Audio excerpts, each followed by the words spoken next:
నేనే స్వయంగా అసెంబ్లీలో నేనే చెప్పా, తప్పు చేస్తే నన్ను కూడా శిక్షించమని. అలాంటిది మీరు మా వాళ్ళు రక్షించమని నేను అడగట్ల, కానీ రాజ్యాంగం ఇచ్చిన విధుల్ని సంపూర్ణంగా పరిరక్షించమని నేను మనస్ఫూర్తిగా అడుగుతా ఉన్నా. అంటే ఇది ముఖ్యంగా మన పిఠాపురంకి సంబంధించి మీ అందరి దృష్టికి తీసుకొస్తా ఉన్నా. నేను మొన్నదాకా జిల్లాలు తిరుగుతాను, ప్రతి జిల్లా కేంద్రాలకు వెళ్తాను, మనకున్న 26 జిల్లాలకు వెళ్తాను అనుకున్నా. నేను చాలా పెద్ద మనసుతో వచ్చాను, గొడ్డు చాకిరీ చేయడానికి వచ్చాను ఇక్కడికి. సో ముందు పిఠాపురంతో మొదలు పెట్టాలని అనుకున్నాను. అంటే నేను ముందు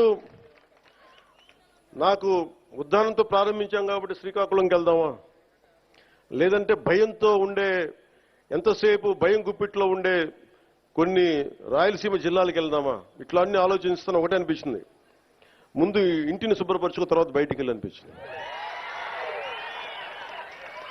అందుకని నేను నాకున్న స్థలంలోనే ఇక్కడ నేను సిమెంట్ ఇళ్లలో కూడా నేను అక్కడ నాకు షెడ్లు వేసుకొని ఉంటానని చెప్పాను. ఇప్పుడే ఇందాక చెప్తున్నా పేషి అందరికీ, నేను కొన్న స్థలంలో షెడ్లు వేసుకొని 14 రోజులు ముందు అవసరమైతే ఎక్కువ ఇక్కడే ఉండి మన పిఠాపురం ఉన్న ప్రతి గ్రామానికి వెళ్ళి, మన 53, 54 గ్రామాలు ప్రతి మండలం నేను వచ్చి స్వయంగా నాకు ప్రతి ఒక్కరు తెలియాలి.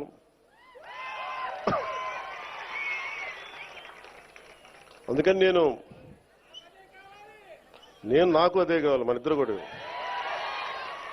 రోగి అదే కోరుకున్నాడు, వైద్యుడు అదే ఇచ్చాడండి. అలా మీకు అదే కావాలి, నాకు అదే కావాలి. మనందరం కలిసి మన పిఠాపురాన్ని మొత్తం ఒక జాతీయ స్థాయిలో దీని పేరు తీసుకొద్దాం. మనసు పెడితే ఏముండదు. మీరు ఇంత బలంగా నిలబడ్డారు. సో ఏంటి ఎత్తుకుతున్నారంటే ఫోన్లో, అలా కాదు. నాకు పిఠాపురం నుంచి చాలా కంప్లైంట్స్ వచ్చినాయి, అది చదువుదామని పెడతాను. అది అంటే కలెక్టర్ గారు ఇక్కడే ఉన్నారు, పోలీసు ఉన్నతాధికారులు ఇక్కడే ఉన్నారు కాబట్టి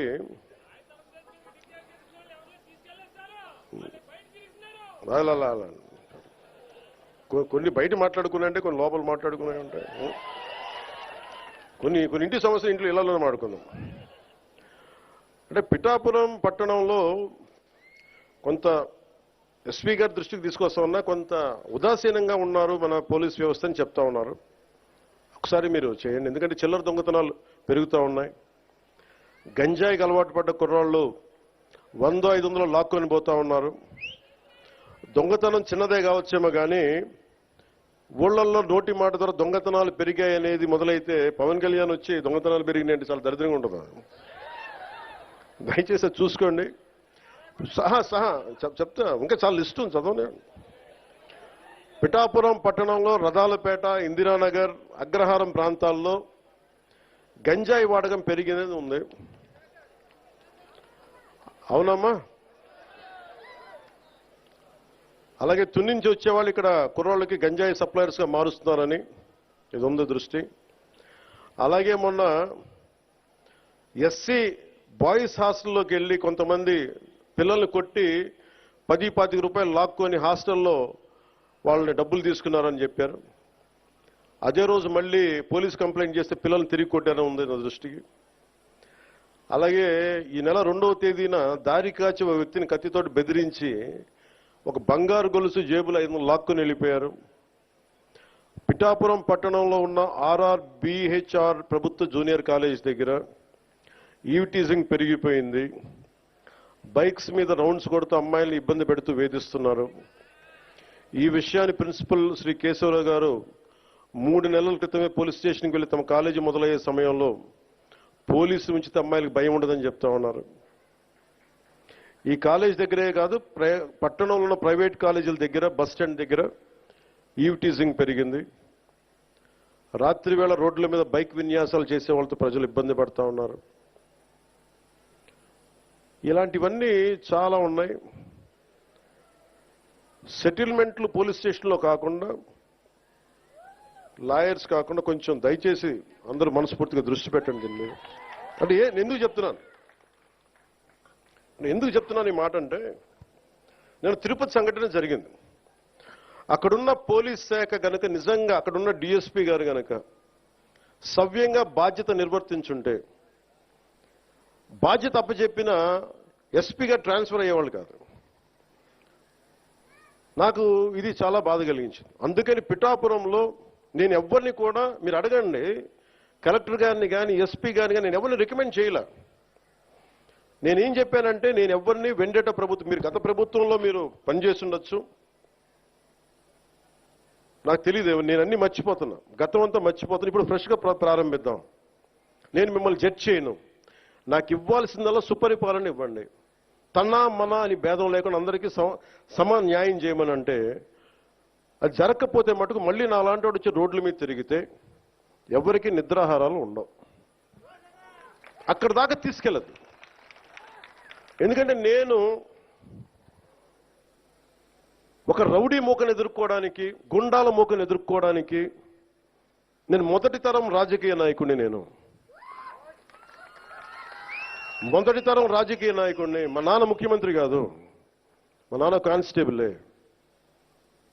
నాకు 10 మంది తెలియదు. ఈ వేదిక పైన ఉన్న పెద్ద అధికారులు ఐఏఎస్లు అంటే నాకు భయం వేస్తుంది. నాకు పెద్దది, ఇంకా నేను చిన్న ఉద్యోగ కొడుకుని కదా. మా నాన్న ఏం చెప్పాడు, చిన్నప్పుడు వచ్చారు, దొరగారు వచ్చారు, ఇంట్లోంచి భోజనం పంపించాలని చెప్పాడు. మాకు ఐజీలు అంటే దొరగారు మాకు, మా ఇళ్లలో. ఈ రోజుకి ఇన్ని కోట్లాది మంది నన్ను గుండెల్లో పెట్టుకున్నా, కేంద్ర స్థాయిలో నాకు పరిచయాలున్నా, నాకెప్పుడు అధికారులు పెద్దవాళ్లే. నాకు లోపల అంత గౌరవం ఉంటుంది నాకు. కానీ గౌరవం నిలబెట్టుకోవాల్సిన అవసరం కూడా అధికారుల మీద ఉంది. ఎందుకంటే నేను ప్రజల కోసం పనిచేస్తాను. అందుకని ఈ బాధ్యతని అందరూ చేయాలి. ఎందుకంటే నేను ఈవ్ టీజింగ్ అనేది నాకు చాలా చిరాకు. నిస్సహాయ స్థితిలో ఉన్న ఆడపిల్లల్ని వేధించడం అనేది మగతనం కాదు. అది మీరు మగతనం కావాలంటే జిమ్నాస్టిక్స్కి వెళ్ళండి. మీరు మగతనం ప్రూవ్ చేయాలంటే దేశం కోసం ఒళ్ళుంచి ఆర్మీలో జాయిన్ అవ్వండి. ఆడపిల్లల్ని ఏడిపించి అది మగతనం అంటే తొక్కి నారత్తిస్తాం, పిచ్చ పిచ్చ వేషాలు వేస్తాం. ఎందుకంటే ప్రతి ఇంట్లో ఆడపిల్లలు ఉన్నారు. తల్లి లేకుండా మనుగడ లేదు సృష్టిలో. మీరు ఆడబిడ్డలకి, పోలీస్ శాఖ కూడా నేను చాలా బలంగా చెప్తా ఉన్నాను, ఇంకొకసారి నాకు ఈవ్ టీజింగ్ అనేది నాకు కనిపించకూడదు పిఠాపురంలో.